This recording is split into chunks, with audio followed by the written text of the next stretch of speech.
हुई मूर्ति लेकर आए।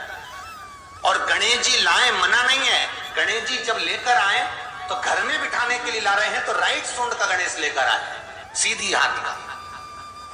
आपका सीधा हाथ देख लेना, उसी के हिसाब से गणेश जी को अपनी ओर रखकर, या गणेश जी का सीधा हस्त कमल देख लेना। आपका तो उल्टा मान्य होगा जब आप देखेंगे तो गणेश जी का जो सीधा हस्त कमल हो उस साइड अगर गणेश जी की सूंड है तो वो सूंड का गणेश घर के अंदर विराजमान हो।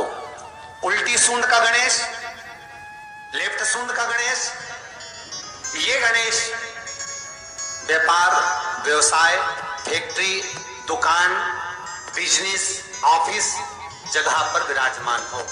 अगर गणेश जी महाराज आपके घर में आ रहे हैं, भगवान कृष्ण आपके घर में आ रहे हैं, भगवान राम आपके घर में आ रहे हैं, सदगुरु आपके दरवाजे पर पधार रहे हैं, भगवान गणेश जी महाराज आपके यहां प्रवेश कर रहे हैं, तो दरवाजे के दोनों कोने पर, दोनों दीवार के साइड में 2 स्वस्तिक बनना चाहिए, एक हल्दी का, एक कुंकू का। और स्वस्तिक बनाकर जब गणेश जी प्रवेश करें आपके घर के अंदर, तब 2 घी के दिए दोनों ओर जलना चाहिए रिद्धि सिद्धि के लिए। तब प्रवेश मेरे गणेश जी महाराज सीधा चरण अंदर रखकर प्रवेश करिए और गणेश जी की स्थापना करिए।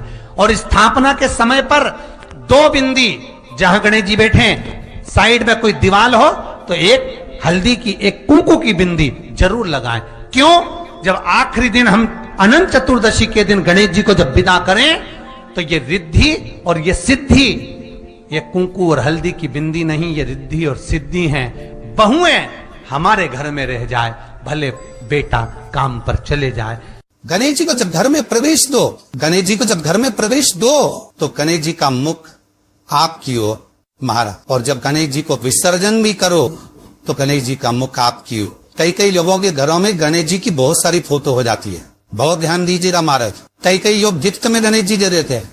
शास्त्र कहता है, जिसने अपने जीवन काल में, आपको पहले भी कथा में कहा था, एक आंवले का वृक्ष, एक गणेश जी की मूर्ति, आंवले का वृक्ष, गणेश की मूर्ति, ये 2 चीजें एक ऐसी है जिसको एक वो क्या बोलते हैं उसको, एक कुबेर का स्टेचू भी आता है जिसको कंधे पे पोटली रखी हुई स्टेचू आता है, गंज बाबा रहे सो क्या बोलते हैं हम लोग, कहते कुबेर स्टेचू बोलते उसको। ये भी गिफ्ट में नहीं चाहिए। यदि गणेश की मूर्ति, गणेश की प्रतिमा, गणेश का फोटो हम किसी को गिफ्ट में दे देते हैं तो हमारे घर की संपदा उस तारीख को लिखकर रखना, उसके बाद में धीरे धीरे छिन्न होने लगती है, संपदा टिकती नहीं। 1 रुपया कमाओगे, 100 रुपया खर्च है। और घर के हर जगह पर गणेश जी की मूर्ति नहीं लगाना चाहिए। घर का फोटो, गणेश जी का फोटो हर जगह पर नहीं लगाना। जहां पूजन करते हो वहां लगा लो, जहां स्मरण करते हो वहां लगा लो, चल जाएगा। पर सारे घर में ना जाने कौन कौन सी दिशा में, और यहाँ तक कई लोग साल भर गणेश जी रखते हैं, तो उनसे भी निवेदन है साल भर गणेश जी रखो, मना नहीं है, पर गणेश जी रखना कौन सी दिशा में चाहिए उसका भी शास्त्र प्रमाण वर्णन करता है हमारा। लाते समय गणेश जी का मुख आपकी ओर हो। कल से एक नियम लेना, शमी के वृक्ष की पत्ती, जैसे ये बेलपत्र होता है, शिव को और गणेश को बेलपत्र, शमी पत्र समर्पित होता। आपको कथा में वर्णन किया था, 33 कोटि देवताओं को भले बेलपत्र नहीं चढ़ेगा, पर 33 कोटि देवताओं को शमी पत्र चढ़ता है। और उसमें एक गणेश जी महाराज और एक बाबा भोलेनाथ, इन दोनों को शमी समर्पित होता, शमी पत्र समर्पित हो। कथा में पहले भी वर्णन किया, आज फिर आपको, ये शिवलिंग है, समझ लेना बहुत अच्छे से। जो आपको करना है रिद्धि सिद्धि पाने के लिए, संपदा को बढ़ाने के लिए, ये शिवलिंग है, ठीक है। ये गोल जलाधारी है, ये चरण से जल नीचे गिरता। शंकर जी का पूरा परिवार शिवलिंग के आसपास में है। शंकर जी की 5 लड़कियां जो ऊपर से जल नीचे गिरा रही है, जया, विषहरा, शामरी बारी, 2 तली और देव। ये शंकर जी की 5 लड़कियां जिनका नाम लेकर सोने से रात्रि में नींद अच्छी आती है। एक एक बूंद जो ऊपर से गिरा रही है, ये शिव की 5 बेटी। जहां से जल नीचे गिरता है, शिवलिंग का जो जल नीचे जाता है, उसके राइट भाग में गणेश जी का स्थान, लेफ्ट भाग में कार्तिकेय का स्थान, बीच में शंकर जी की सबसे छोटी लड़की अशोक सुंदरी का स्थान। शिव महापुराण की कथा करती है और गणेश चरित्र पंचमन कर रहे हैं। और कल से चतुर्थी लग रही है।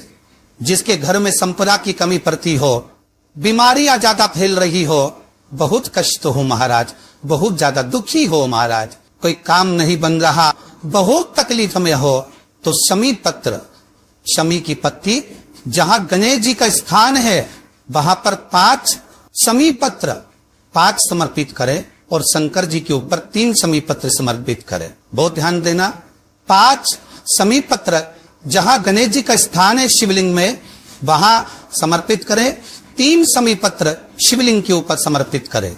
1 शमी पत्र शंकर जी की चौखट पर लेफ्ट भाग में, जाते समय आपका उल्टा हाथ, जब मंदिर से निकलो तो उल्टे हाथ पर लेफ्ट भाग में शंकर जी की चौखट पर समर्पित करें 1 शमी पत्र। और महाराज घी का दिया जहां लेफ्ट भाग में आपने शमी पत्र रखा है, मंदिर में ना दिया लगाकर बाहर की ओर जहां शमी पत्र रखा है उसके ठीक साइड में एक घी का दिया लगा दीजिए।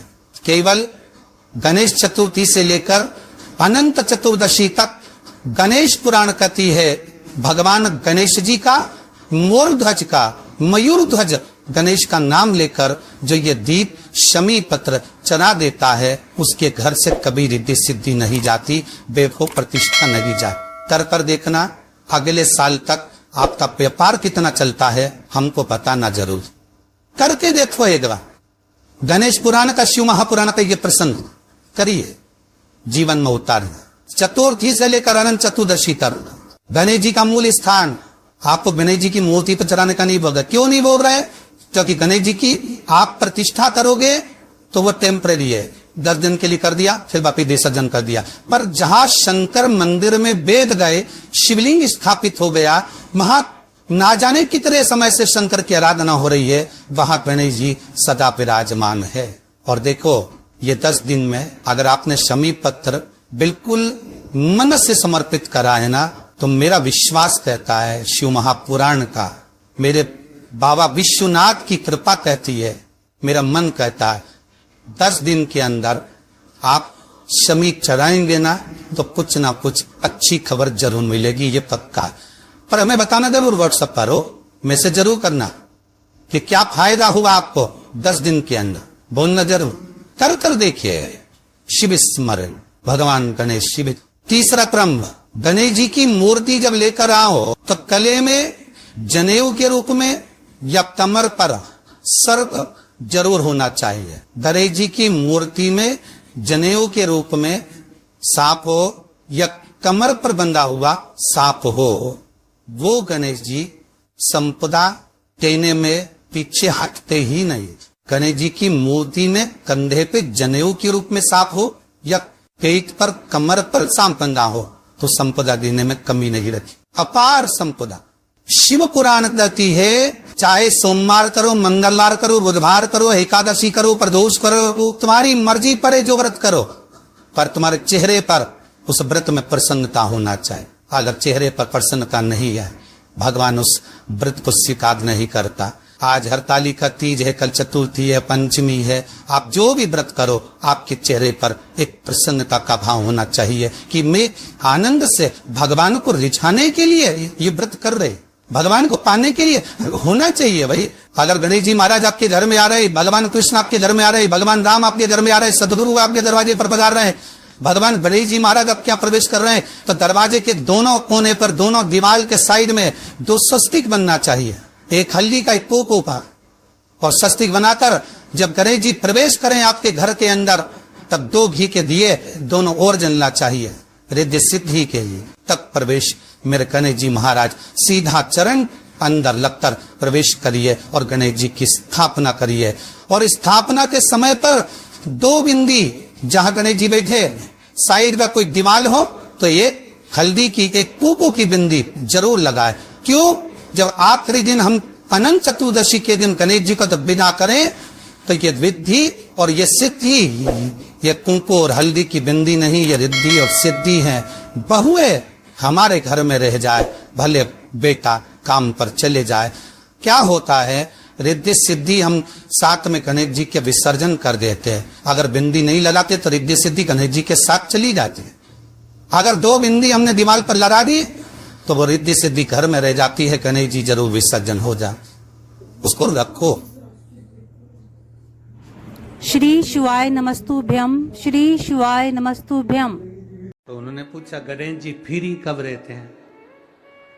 तो हमने कहा अब ये तुम्हारे ऊपर, हमको तो मालूम भी नहीं, हम तो अपॉइंटमेंट लिए भी नहीं उनसे, तो तुम्हें ज्यादा स्मरण हो।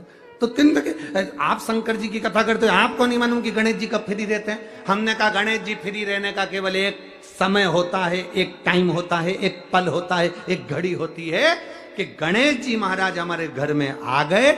गणेश जी की सबसे पहली जो आरती हो, उस आरती के समय पर अगर धूप बत्ती जलाई जाए या गोबरी को जलाकर उसमें गूगल छोड़ी जाए और गूगल छोड़ने के बाद गणेश जी का नाम ध्रुम वर्ण कह दिया जाए, तो गणेश जी को तुम्हारे घर की पूजा स्वीकार करना पड़ती है। बस वो समय हम जानते,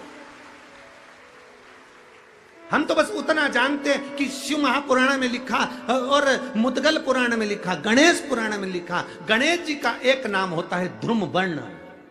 क्या नाम है? ध्रुम वर्ण गणेश जी का एक नाम होता है। जब हम धूप जलाकर और धूप लगाने के बाद में गणेश जी की सबसे पहली आरती करने के पहले अगर हम सबसे पहली आरती गणेश जी की कर रहे हो, अपने घर में स्थापना कर रहे हो, बिठा रहे हो, और तुम चाहते हो कि गणेश जी मेरे घर में आके मेरी पूजा को स्वीकार करें और जो मांगू मेरा गणेश मुझे दे 10 दिन के अंदर, तो पहला नाम लेकर पुकार लेना ध्रुम वर्ण विनायक, बैठो, बस काम हो गया। वो फ्री होकर आता है, वो बैठता है अलमस्तता में।